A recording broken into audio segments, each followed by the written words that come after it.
Hello everyone and welcome to the Redmen TV. It is today's Liverpool news update, and having done a whole agenda earlier on today, we're going to completely throw that out the window thanks to the latest report from the Telegraph. I'm Ste, joined by Chloe Bloxham, and we're going to have a big old chat about Anthony Gordon for the next, well, however long it takes. We've got a few other news stories that we might get to depending on how long this one goes on for. Chloe, I'm desperate to get your opinions on all of this. So it came out over the weekend. It was reported anyway for a lot of different places.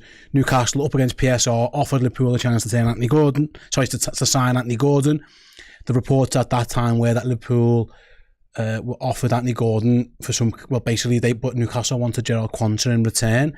That's pretty much what all the outlets have said. Now, Luke Edwards of the Telegraph has come out and he's disputed that. He says Newcastle.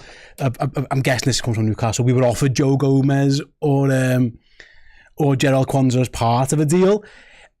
This is what happens. It feels like there's a lot of PR spin going on here. So let's start at the top with that bit first. Do you believe that? No. Because I find that tough to believe that Liverpool are willing to offer Gomez or Quansah for this deal. There's absolutely no way Liverpool offered Gerald Quansah to Newcastle United. There's just no chance.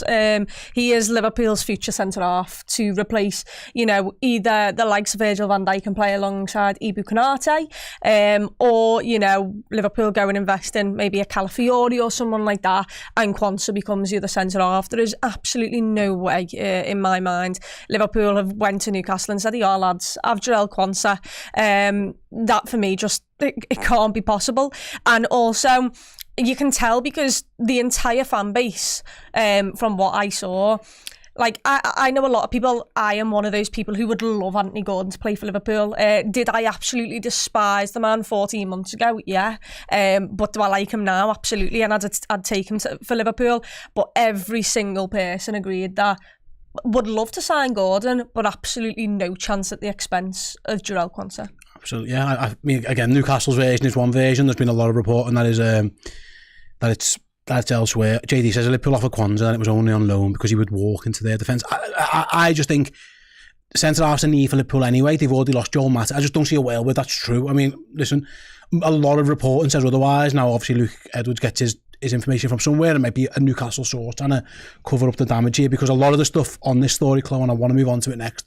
I can't bring the Telegraph report up in full for people who are watching because they're behind the paywall and that would be unfair, but I can bring Luke Edwards' tweet up right now. He says Anthony Gordon's head has been turned by the Liverpool interest as he wanted to move, but Newcastle are insisting that it won't. I can read a little bit of it now, actually. Obviously, it says obviously the PSR details and all that kind of stuff, which we all knew about with Newcastle. In the end, they got round it. They sold Minter to Brighton. They sold Elliot Anderson to Nottingham Forest as well for, I think that earned them somewhere above £60 million between those two deals. But Luke's report does say Anthony Gordon was denied the dream move to his boyhood club after Liverpool failed to make a bid that matched Newcastle's asking price. Telegraph Sport understands that Gordon had been extremely keen on the move and his head has now been turned by the interest shown in him. I don't know that it goes on to say, of course, Newcastle don't want to sell him. But this isn't the first time that Anthony Gordon's wanted a transfer, and last time he got it, yep. He pretty much forced Everton's hand a little bit and got himself a move to Newcastle. It looks like Newcastle, it's a bit like if you go out with someone who cheated on their partner in the past, you can't be then surprised if they're starting to cheat on, like he's done this before, yeah. So that they're probably worried that he's going to go and do it again. Yeah, obviously this is slightly different though, because secretly, he might have wanted to keep it a secret, but it's very much out there. He was a Liverpool fan, it is his boyhood club, it is different. It is very different. And actually the thing that gets me most about the report and the words in Luke Edwards' report is the fact that Newcastle are this worried and nothing's really happened. Like, it's just reports, but no bids happened. It doesn't look like a bid will be coming through from Liverpool, but it's the fact that Newcastle are telling their fans to get on board and support him, because can you imagine if you got a bid coming in from Newcastle but your club made you not be allowed to leave? And it's like, it's mad that they've came out and said that to me, because they're basically telling everyone Anthony Gordon really, really, really wants to go. And if we've got any chance of keeping hold of him, you need to get behind him and make sure that he knows that we still love him as a football player. If this move, I don't think this move will happen, but if it was to happen, I think Gordon has to try and force it, to be perfectly honest. And we know he has done in the past. Again, because Newcastle were looking to sell, but they knew Gordon wanted to move to Liverpool and were effectively forced to listen to what they had to say. So it just, I guess it would depend on what Liverpool think the value would be, and how keen are Liverpool to get him? Like, if they want him at the weekend, they might. It looked like there was a world where they could have got him if they really want him. Newcastle was scrambling around. If anyone hasn't read Chris Waugh's piece on The Athletic, I advise you to go and read it. It's just how in big trouble Newcastle were in with the PSR stuff. It was almost like everyone's for sale. There was talk of Kieran Trippier going, Alex Isaac doing it, although they quoted a high price, like over £150 million for him. They were that worried about this double point deduction, Chloe, that everyone must go kind of thing.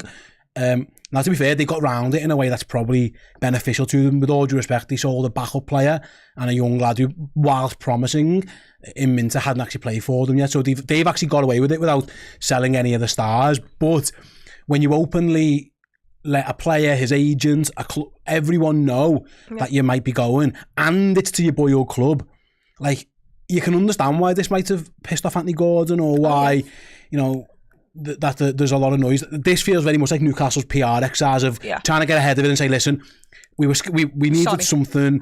We needed something.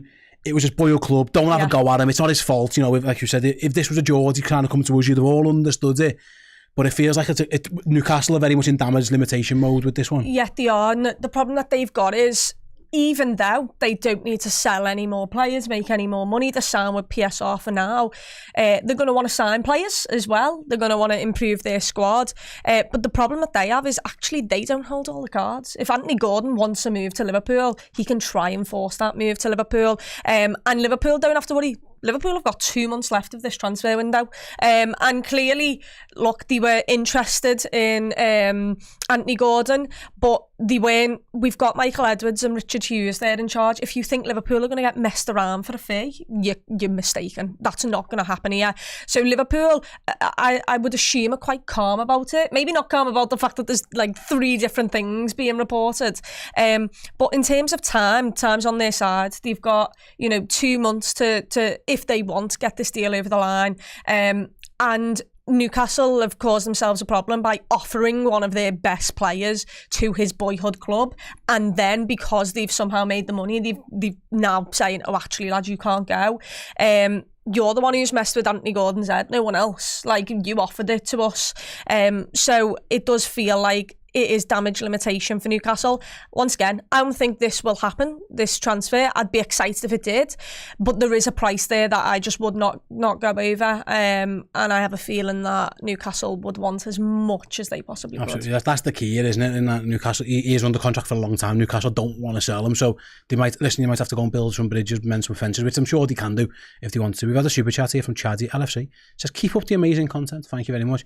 Is Paul okay? Paul is fine. Paul's been on holiday. He's had a few weeks off. He'll be back sooner rather than later. So yeah, he's fine. Don't get me wrong. He's some much needed time off. If you've been keeping an eye on Paul's socials and stuff, you'll see what's been going on. And so he's all right. Speaking to him yesterday. Back to this one, Chloe. The interesting part here is all the Liverpool outlets, and actually quite a lot of Newcastle outlets, and even some neutral outlets as well, have all said, Liverpool didn't want to give up Gerald Quansah, and I think that's probably coming. Straight away, Liverpool probably got ahead of this story and thought, we can't have it out there that there was any way in any way that we were willing to let Gerald Quansah leave. Again, going back to the PR side of this one, that would have been really difficult for Gerald Quansah to read his name being bandied about. It feels like Liverpool, who are always reluctant, I think, to give their opinion on transfer rumours and stories. They were, all of the Liverpool journalists pretty much at the same time, which suggests it's come from Liverpool, had the story. David Lynch had it, Paul Gorst, the Echo, all these guys had it at the same time, saying Liverpool turned down this chance to sign Anthony Gordon because they didn't want to lose Gerald Quansah. I think that's good from Liverpool to have got that out very, very quickly. Liverpool see and hear everything. Now, everyone always wonders, like, they can't comment on everything, but I think they done really well to get ahead of that one, because you talk about a player's mindset and things like that. Gerald Quansah now should be under no delusions or no illusions, rather than Liverpool are ever interested in losing him. Yeah, and also, I mean, now look at what the Newcastle reporters are doing. They're trying to backtrack, because a lot of these Newcastle reporters are just contradicting themselves, because 48 hours ago, 24 hours ago, they were telling us that actually they'd gone to Liverpool, you know, had said we are interested, but Newcastle wanted Jarell Quansah. So Liverpool have managed to stop the damage limitation as soon as possible, like instantly. Whereas Newcastle have waited 24 hours. Now Anthony Gordon's head's all over the place.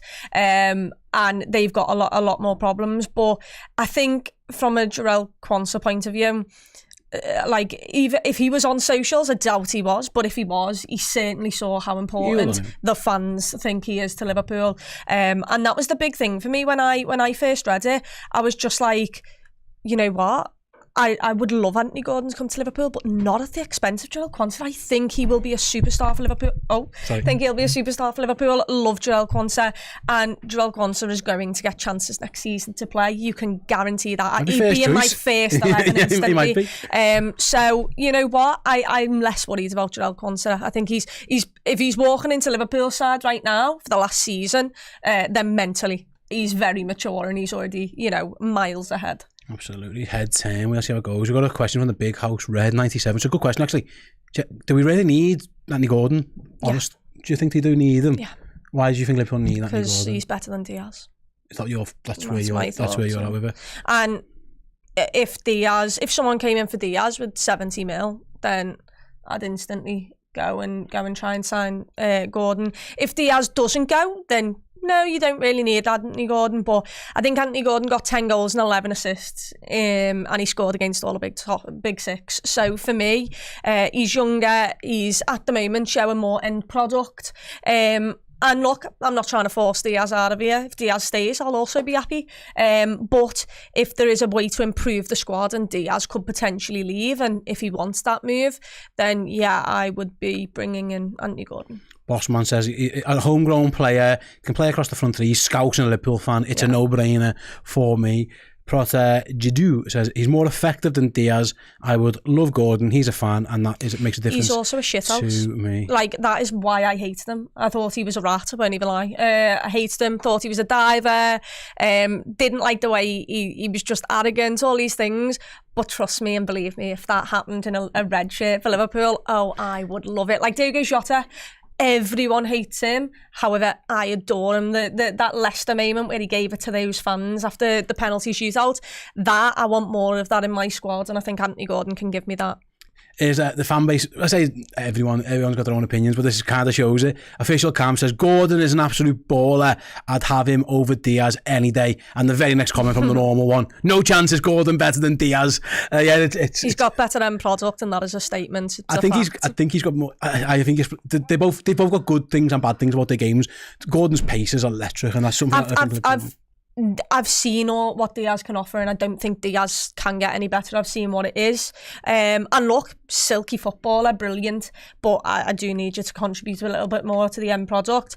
Anthony Gordon, just for me, has a little bit of everything. He's younger, he's got more output in terms of end product. Like you said, he's got the pace, and also Scouse, English. That quote is there. Would love to play for Liverpool.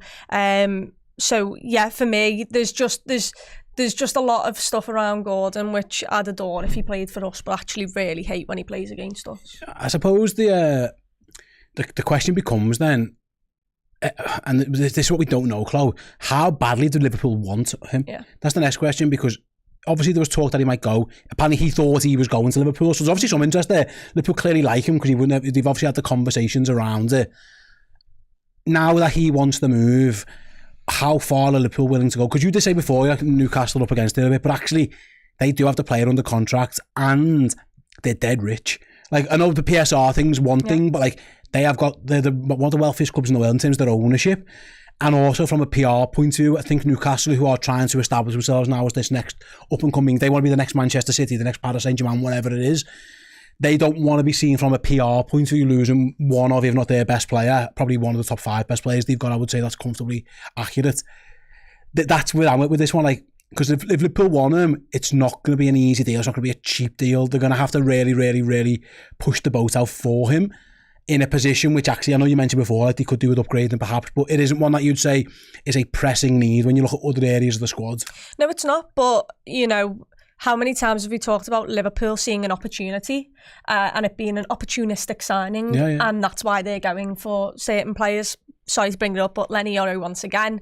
You know, Liverpool don't necessarily want him to come into the squad right now, but they'd love him because of the opportunity to get him. And I think Gordon is one of those players, for me anyway. And look, I'd be fine with Gordon and Diaz. You just make one of them the backup right winger as well, because we've seen that, you know, Diaz can certainly do that. He did quite well against Arsenal when he did. He tore them inside out in the FA Cup, I want to say it was, but to be perfectly honest, it was that long ago. I do not remember. And I reckon Anthony Gordon could do a job as well because he's just so direct.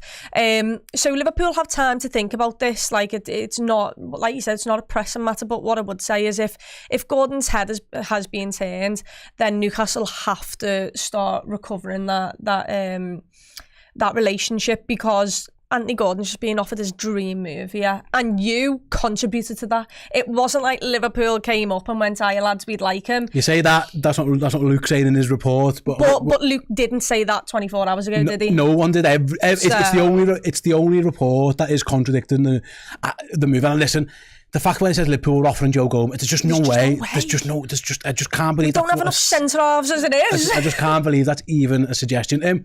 Onto the report, or the Diaz stuff. Then there's been reports from Spain. It's from Sport, but I won't bring it up. It's obviously in Spanish, but they're saying now that Barcelona may have paused any interest in Luis Diaz because Hansi Flick wants them to go after Nico Williams instead. That is the correct option by them. If I was there, I can completely understand it, but I believe that any move for Anthony Gordon must hinge on Luis Diaz leaving. Yeah. And at this point in time, sorry, Chloe, the one team, again, this is one report, but the one team who were probably most linked with Luis Diaz have now got their sights set on a younger, potentially cheaper, like there's a release clause for Nico Williams. They kind of know wages, who knows. I know he's on a lot of money in Bilbao, but if that is the case, it might be a moot point anyway. If the one team who were bang up to sign Luis Diaz, which you think they might have been, no longer feel that way, this might all be for, well, Anthony Gordon, unlucky mate, but this can't happen now. I get it, but also I understand. I do know Liverpool's transfer policy. I get it all, but I just you're a big club, Liverpool. If you want a player, go and sign him. I mean, we wanted Diaz but didn't want to pay for him. Spurs came in for him and we went, all right, well, good luck to Sadio Mane. You two are going to have to fight and compete for it. And I understand we've got a lot of left wingers. You know, Cody Gakpo has been shining at left wing for the Netherlands. You can play Nunes there. You can play, obviously, Jota there as well. But if Liverpool really want Gordon, I don't see why they can't just go for him. Because James Pearce reported that Luis Diaz's price was 50 mil, which seems extremely low. But if that's actually the case, then there are a couple of teams who can pay that, because it's not the 70 mil that I was expecting for Luis Diaz. PSG have got a massive hole now that Kylian Mbappe's got off. So, you know, there might be other clubs who are seeing the price tag of Diaz and going, actually, yeah, that's a player who we can have who is already experienced, hitting the peak of his career in terms of years, and is already ready-made. You can see how good he is. So for me, it's one of them where if Liverpool want it enough, I don't see the problem why not having all of them, because I can see one of Liverpool's forwards going this summer. I've just always thought that. I thought it would be Mo Salah though, 6 months ago. Now I'm thinking even less of that. But if Liverpool, if you want the player that much, go for him, because I don't mind all of them having to fight for places, and who knows, next season maybe then Barca don't get Nico Williams or someone else loses a player and Luis Diaz is available then. You just don't know, but I just feel like if it's an opportunistic signing, Liverpool should get it over the line. I suppose what we don't know, and again this is just where we're at, like we don't know what Liverpool's budget is. Yeah. Like if Liverpool's budget is high enough where they can get Gordon and go and get the defender they reportedly want, I think that might be what I know. Loads of people talking about DMs and stuff. I just don't think that's going to happen. I think it probably should happen, but my guess is they're looking for a forward and for a defender. If they can, if the budget allows them to get Anthony Gordon and allows them to go and sign whichever centre back they want, then maybe they can just go and do it. We just don't know that yet, and that's the thing. Like, and if it is only 2 signings, then absolutely, we just don't know again, because this is pure hypothetical, Chloe. You won't know the answer to this, but what do you think? This isn't what Anthony Gordon's worth, because that's a different question. What do you think Newcastle will be willing to sell Anthony Gordon for? Because they are two completely different questions. Bear in mind that they've passed their PSR thing now. They don't have to worry about that. They got that sorted for a while. They're mega rich. I was thinking, like, I wouldn't be shocked if they were asking close to like the 100 million that Villa got for Jack Grealish, because they'll be using that as a almost direct comparison. Yeah, they would. Jack Grealish was the worst 100 mil someone's ever spent in football for me. But here we are. How many else? Paul Pogba? No, he was actually quite all right. Coutinho won Champions League. He did. I mean, I guess Jack Grealish did with one. Jack Grealish won everything, to be fair to him. He did, but did he have a major part in it? Coutinho kind of did for Bayern Munich, didn't he? For Bayern, he was a big player for them. But he didn't pay the money for him. No, that's true. It might be him. It might be him. Thank you so much to Barcelona for that 100 and whatever million. We love Alisson Becker and Virgil. We even made up that you've done that. But yeah, Anthony Gordon, I reckon Newcastle had won 100 mil, at least 80 mil. I would max out at 65 to 70. I wouldn't be spending anything more than that. I would hope that Anthony Gordon would just go to them and said, you've tried to get me sold here, now I want to move, you better sort it out, because Anthony Gordon can clearly force his way out, and he doesn't mind being hated by a load of the other half of the Scousers. So I don't think he'll mind getting hated by the Geordies either. I was thinking I'd probably pay like 60, but then the extra 10 million just to boil the Everton piss might be worth it. It might be worth it though. John Lee, David Blackshaw, one of our members, thanks John, hope you're all doing well, pal. It's been a while since we caught up, says I think Gordon will be a great squad player, and being young like our Cody, there's a chance he could become part of our new famous five. I hope you're enjoying the summer. I mean, we haven't had much of a summer, but it's been fine. There was about a week of sun. And you say squad player. If Anthony Gordon signs, he'd have to play, because the money would dictate that he's. Well, say that Darwin Núñez. Yeah, so maybe I'm wrong, but different. I think he'd be good enough to start. There you go. That's what I would. He's so direct, and if he is playing off that left wing, look, I don't care about England, but I've been watching them, and all I've been sat here thinking is just put Trent at right back, put Anthony Gordon left wing, and just let him run in behind, lad, because Trent will find him every single time. And obviously Gareth Southgate hasn't done that. Let's see if he does it, for next Saturday. I doubt there'll be any changes aside from the forced ones of people being suspended. But I just really like the dynamic of that, and I think that's what England have been missing in their squad. And if we had those two players who, England are missing there for us next season, I'd be made up. Absolutely. It's worth mentioning, by the way, it's been announced that Arne Slot's going to do his first media press conference on Friday, so I might get asked about Anthony Gordon and things there, so we'll see how that one all pans out. But yeah, we're going to be speaking about this later on the Redmen Originals podcast as well, in a little bit more depth, going into the timeline of the whole story, so do go and check that out as well. Chloe, thanks very much for giving your thoughts on the Gordon saga. Thanks everyone for getting involved in the chat as well. You guys have been the best. Come back at 2 p.m. live for that Originals podcast, where we're speaking about this and loads of other amazing topics. See you all there.